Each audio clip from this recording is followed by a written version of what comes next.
male gaze. Not to be mistaken for male gaze. Ha, yeah, I'm sorry, I had to make that joke. Male gaze is a term coined by film critic Laura Mulvey to describe the cinematic angle of a heterosexual male on a female character. As fiction imitates life and vice versa, the male gaze has become a familiar cultural perspective. Male gaze is a feminist film theory that not only exists on the big screen, but in real life. And like all great art, it imitates life, and I've seen it multiple times in front of my very eyes. Oftentimes where I am the subject of the male gaze, or should I say the object.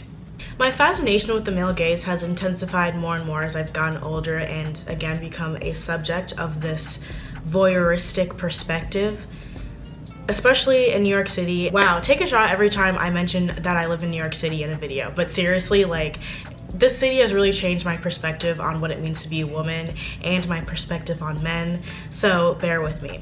When you really think about it though, girls and women have been trained to see ourselves through the male gaze since childhood.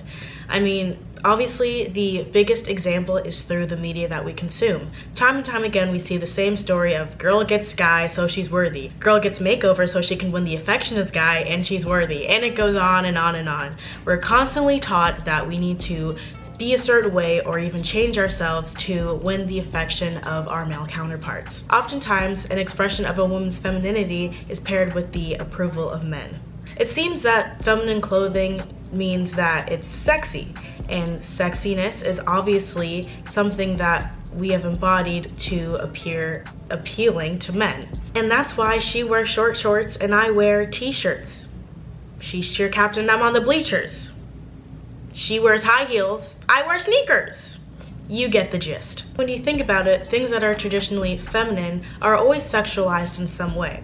A lot of the decisions women make about their appearance tend to be involved in the male gaze whether they realize it or not. I mean, when you think about like implants, for example, I can't help but think that if the male gaze didn't exist, women would still get breast implants. I mean, seriously, it's like the most unnatural thing a person can do to their body, putting sacks of fluid inside of their chest. And for what? Because it feels good? Because it really doesn't. The woman's main purpose for her breast is to feed a child, not for it to look aesthetically pleasing or to be fucking the size of fucking Pluto. But women do it anyway because of the male gaze. Now, before you attack me in the comments about plastic surgery and how it's a woman's choice and blah blah blah blah blah, yeah, I'm sure there are plenty of women out there who got implants for themselves and not so they can look appealing to men. However, I think that is a perfect example of how the male gaze affects how women present themselves. And women aren't getting breast implants so they can breastfeed their child better. In fact, I'm pretty sure when you get implants, you can't breastfeed or it's very hard to do so. And even though the media has brainwashed us into trying to adhere to the male gaze, I still thought that my borderline obsession with how men view me was weird, unnatural, and wrong. But it's really not, because since day one, we've been taught to be appealing to men. The male gaze is a lot more insidious than I thought. I mean, I knew I was aware of it, but I realized that I think about it all the time, especially when I'm in public. It's so deeply ingrained in my mind that I find myself looking at my own body through the male gaze. It's like I have this out-of-body experience every time I get on the subway because I know that a man is looking at me, so then I start to look at myself in this third-person perspective, and I start acting weird and talking differently or moving differently because I know that I'm under the male gaze.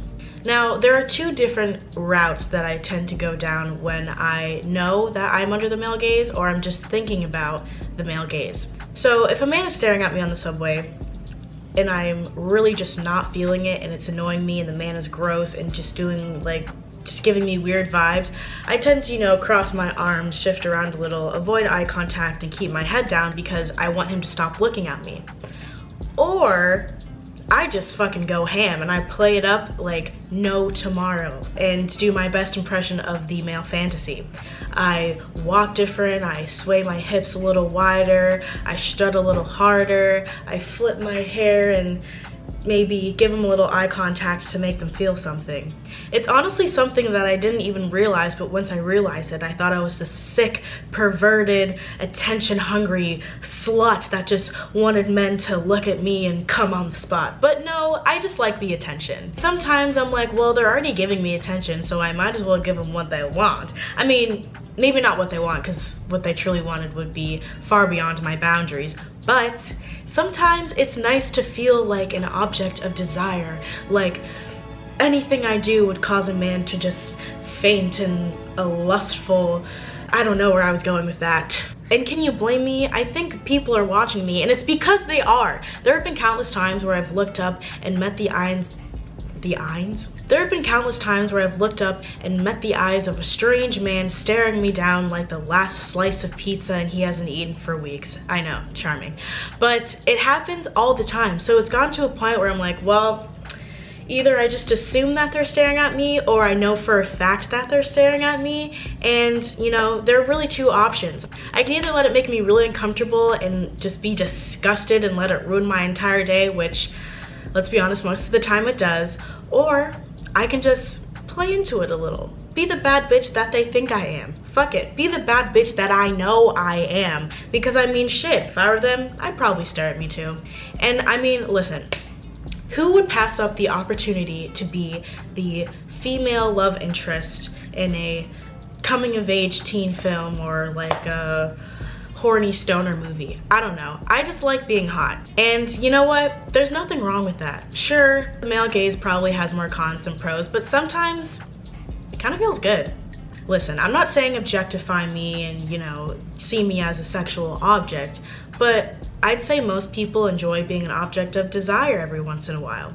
Granted, the onlooker is a main factor in whether this is empowering or degrading. Because listen, if a hot guy is staring me down, then shit, I'll let him. I'll flip my hair and show him a little bit of collarbone and maybe a wink or two. But if it's some crusty 50-year-old dude who smells of urine, well, then you're gross and creepy and I want nothing to do with you. But what can I say? Pretty privilege. But it's weird because I genuinely can see myself as this mysterious object of desire that has been a trope in the media for decades, ever since film was invented almost. So it's literally like having an out-of-body experience in the sense that I can quite literally see myself from another person's perspective, and I do things that I've seen in movies. I'm literally just doing an imitation of a hot girl. That being said, I do need to address the ways that the male gaze has negatively affected me. As I've gotten older, I've slut-shamed myself a lot more, which sounds weird, like why would you slut-shame yourself? Especially because I wouldn't really describe myself as a slut. I'm not really that promiscuous. Of course, I enjoy sex like every other grown adult. However, I still will call myself a slut if my dress is a little too short, or if I decided to make out with this really cute boy that I don't really know that well. That doesn't make me a slut. That just makes me a regular young woman, I think. But I still have this voice in the back of my head telling me, if you wear that, you're gonna get catcalled, and well, if you know that you're gonna get catcalled if you're wearing that, then I guess you're asking for it. When I'm not, I just think the outfit looks cute, and I don't know why I need to be fucking harassed every time I walk outside and I happen to look like a bombshell. Whatever. My point is, I'm still a person, and I don't really enjoy being yelled at in the street by creepy men because it is actually dehumanizing. I know that word is thrown around, but it does make me feel like I'm just this walking spectacle that exists for nothing more than to please the male eyes. And it's kind of weird because when you see yourself as an object, then you start thinking like, well, is that really what I'm good for? That's all I'm good for is to be hot, is to be looked upon like a painting, or not even a painting, because that's kind of, you know, admirable. It feels more like I'm one of those ladies in the red light district just shaking her titties and ass for onlookers, and hopefully one of them will spare her some change. And it's kind of icky, man. It doesn't feel good. It's like, no thoughts, head empty, just sex. That's me. All I am. I'm a hollow shell of a person, but hey, at least I look hot. When in reality, I'm quite the opposite. I mean, I'm a hot girl with substance. What can I say? It's too bad that, you know, other men can't see that, but it's really not their job to do that. And honestly, I don't think I would want them to know me if they just see me as sex on legs. But that's the thing. Women under the male gaze are simply a spectacle, something to be looked at, to be fawned over, nothing more. I think if the male gaze were to exist in an app, it would be Instagram. I mean, there are women out here making 6 figures off titty and ass, which, I mean, great for them. If that's what you want to do, honestly, get your fucking bag, sis, because this is prime real estate. I say it all the time. Cash cow right here.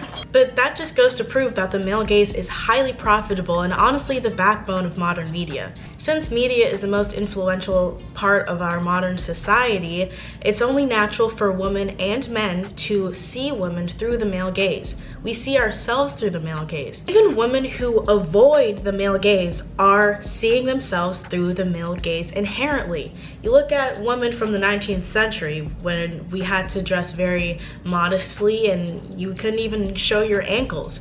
That is seeing yourself through the male gaze. Even though you're trying to not attract the eyes of men, you are seeing yourself through the male gaze by avoiding it. Okay, I'm just talking in circles, but you get my point. Even pick-me girls who wear only hoodies and sweatpants are seeing themselves under the male gaze because they're trying to appeal to men by not being slutty, which I guess kind of contradicts the male gaze, but in a way, it's like male gaze inception. They are seeing themselves through a male's perspective and then trying to make themselves more adjacent to masculinity to be appealing to men. It's never ending. You dress like a hobo, you're trying to appeal to men. You dress like a slut, you're trying to appeal to a man. Either way, we're just trying to please men? Well, that can't be fucking right. When I'm wearing a cute outfit or put on makeup, it's truly not for a man. I will wear makeup even if nobody's around. I just do it for me because it's fun and I like how I look when I put on makeup sometimes. And I like how my body looks when I wear a hip-hugging pair of jeans or a low-cut top. That has nothing to do with men. That has everything to do with me because I like how I look in those clothings. Because I like how I look in those clothes. Even if I try to actively avoid being catcalled by wearing a hoodie and sweatpants, it doesn't always work. Like I said, there's really no escaping, so you might as well just play into it, you know what I'm saying? Was that cringy? I hope that wasn't too cringy. Is this what you want? Over my little 2-week break, I got a bunch of views on my Pretty Privilege video and then some more subscribers. So thank you to all the people who watched that video and who subscribed to my channel. I'm trying to hit 1K by the end of the month. I don't know if that's lofty, but hey, anything's possible. So thank you for watching, and if you've subscribed and you came back from that video, thank you so much. And all the people who have DM'd me in that time, thank you. I've gotten a lot of DMs from that video and it's really cool to hear you guys sharing your thoughts and saying that, you know, it really resonated with you or you learned about yourself from that video. Like, that shit really like makes my day. You have no idea. So thank you to everyone who DM'd me, for commenting, for watching, for subscribing. You're awesome, and I'll see you in the next video.